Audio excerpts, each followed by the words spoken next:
Today, we're recapping the 2011 drama movie, Salmon Fishing in Yemen. As usual, spoilers ahead, so be ready. Let's begin. Harriet Shedwoe Talbot, a British consultant representing the Sheikh of Yemen, writes an email to a well-renowned fishing scientist and expert Dr. Alfred Jones regarding a project that the Sheikh has been willing to accomplish for some while now. She writes that they want Dr. Jones to help create a salmon fishing project in Yemen. The Sheikh is willing to sponsor the entire project despite the incredible challenges that may arise during the process. Soon enough, the email arrives in the doctor's mail and he scoffs at the whole idea of the project. He still maintains his professionalism, however, and responds by explaining how absurd and crude the conditions would be in Yemen and how they could never be able to favor the survival of salmon. He re-sends the email back, expressing his sadness for not being able to head the project. Alfred might have thought that was the end of it, but he was far from mistaken. Elsewhere, the press officer of the British Prime Minister, Mrs. Maxwell, gets a call in the middle of the night and is informed of the brutal attack on the mosque in Afghanistan. The British forces had been actively deployed in that region, which meant that this attack could cause a negative effect on the Prime Minister's reputation. She quickly races to her office and starts searching for topics that could show a healthier relationship between the Arab people and the British, and divert the people from the attack. Upon scouring through countless ideas, she settles on the salmon fishing project, which had only been proposed a few days earlier. Maxwell quickly calls Alfred's boss, Bernard, to make sure that the project goes ahead. Unable to refuse the request from the press officer, Bernard pressures Alfred to go and at least have a meeting with Miss Harriet. Alfred then goes to meet with the lady, but has already made up his mind about the failure of the project and has no intention of taking up their offer to lead it. He meets up with Harriet in her office and explains how there was no water in the region of Yemen. Without water, fish cannot survive. All the while, the naive man had been pointing to Saudi Arabia on the map. But even though Harriet corrects him and explains that Yemen receives plenty of rainfall and even has a dam to maintain water during the summer, Alfred is a lost cause. He simply cannot take up the foolish task of taking fish from England to raise them in a desert. Alfred returns back to his office and tells his boss that he would no longer entertain Harriet and her foolish ideas. But Bernard already has a plan set for him. The man gives Alfred a choice: either resign from his post or head up the salmon fishing team with double the salary, which was being offered by the Sheikh.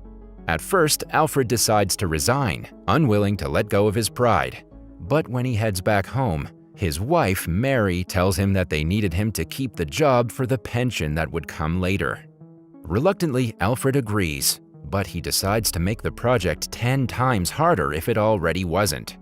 Elsewhere, Harriet's boyfriend, whom she had met only a few weeks ago, Robert, is drafted into the army in Afghanistan, and he's forced to leave for the place immediately.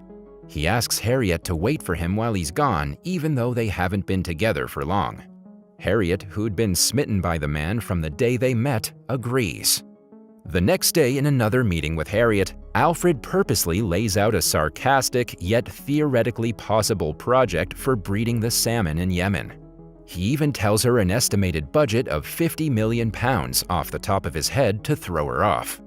However, Harriet listens to everything with much interest and doesn't seem to be fazed by the amount that Harriet quoted. Alfred is dumbfounded that Harriet had taken all of his foolish ideas seriously, so he decides to throw in a few more demands just to see her reaction.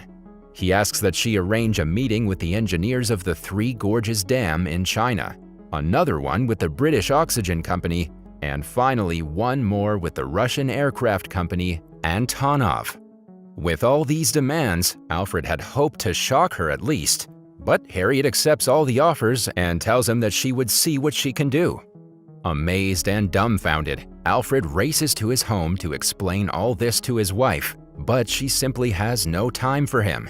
She had landed a job in Geneva and hadn't even asked him before taking it. It had been quite a few years that they were starting to drift apart, and yet Alfred is sad to let her go. The next day, Maxwell, Alfred, and Bernard sit down to have a meeting where once again Alfred reiterates how ridiculous the whole plan was. But as soon as Maxwell learns that there are over 2 million fishermen, all she can think of is the votes that the Prime Minister could pull in the next election. She commands Bernard to give Alfred whatever he wants and leaves. What Alfred wants is 10,000 freshwater salmon from the rivers of Scotland and England, which Bernard needs to request from the environmental department of the country. While Bernard goes ahead with the request, Alfred visits the Sheikh's house along with Harriet. There, the two spend some time with the Sheikh, who turns out to be quite the fishing enthusiast. He's also a massive follower of Alfred and his work, and even uses the fly hook that Alfred designed for fishing. The two men spend the day fishing in the Sheikh's estate and getting to know how similar they are in their love for fishing. At night, however, when they discuss the project, Alfred once again expresses his concern about its authenticity. He still believes that it's almost impossible for them to carry out the project, which would almost definitely lead to a lot of economic loss and be a waste of time.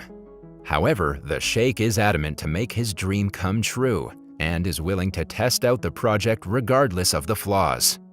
After a few days, while in his office, Alfred is suddenly visited by Harriet, who had managed to arrange a meeting with the Chinese engineers from the Three Gorges. After a short meeting with the engineers, Alfred manages to convince them to join their team. The project was going surprisingly well for the most part, and so Alfred and Harriet go to get dinner. As the two chat, Harriet suddenly gets a call that her boyfriend was missing in action in Afghanistan. She gets incredibly sad and returns back to her apartment. For days, she ignores all calls from Alfred and the whole team and locks herself in her room, constantly calling the barracks to see if there was any report of Robert. One day, Alfred visits her in her apartment and confronts her about her absence from her job. He tells her that she shouldn't lose hope because perhaps Robert was still alive out there. Alfred also convinces her to join him and the Sheikh on their trip to Yemen, where the final part of their project would take place. In Yemen, the project has been going on at a rapid pace, and the dam and the fishery have already been constructed. However, it's evident that the local rebel lords are not happy with the Sheikh's project.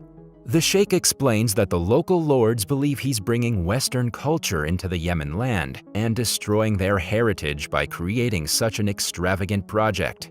Regardless of all the protests, though, the Sheikh believes that the project will ultimately help the people of Yemen and wants to continue with the project.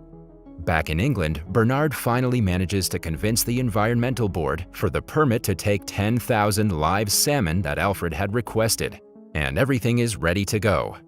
However, as soon as the news spreads in the media, the entire fishing community of England is outraged by the idea that almost half of their fish population was being transported to some distant desert land for some foolhardy project. Every magazine and news outlet is filled with outrage from the fishermen all over the country, and this doesn't sit well with the Prime Minister's public image. So the next time Maxwell goes to meet with the Sheikh, she announces that he would no longer get the freshwater fish from the river. Instead, the government was willing to offer farm-bred fish. Alfred and the Sheikh are furious, and Alfred even threatens a resignation. But Maxwell doesn't seem to care. The farm-bred fish would never be able to swim upstream like their wild counterparts, and thus the fishery would most likely fail. A disheartened Alfred returns back home and finds that his wife had returned back from her job. However, by now, Alfred had already started to have feelings for Harriet, and he truthfully accepts it as well. Mary gets mad and tells him that it won't even take 6 months for Alfred to come back to her. It was in his DNA to sulk and return back to her, and he could never change that. This, although with great pain, makes Alfred realize that perhaps even the farmed fish would in fact swim upstream because of their inherent nature. The next time he goes to the Sheikh, he tells him that perhaps farmed salmon could work as well, and they didn't need to stop the project. The Sheikh is satisfied with Alfred's faith, and the project moves ahead as planned. On the day of the inauguration, the sluices and water structures created by the Chinese engineers are ready and fitted with oxygen tanks from the British Oxygen Company. Finally, the 10,000 fish are brought there by the Russian airship, and they're poured into the artificial habitat they had created. Finally, when the sluices are opened, the fish, as Alfred had predicted, eventually start swimming upstream just like their wild counterparts. Everyone is ecstatic, and even the British photographers are there to take pictures of the occasion. However, the rebels had planned to make a mess of the sheikh and his ambition, and one of these rebels sneaks into the dam to unlock the gates. Suddenly, a large stream of water races to the place where Alfred, the sheikh, and many of his men were fishing happily. The flood absolutely decimates the whole area and almost kills the sheikh and Alfred. The two men somehow manage to escape and save themselves, but the whole project had been ruined.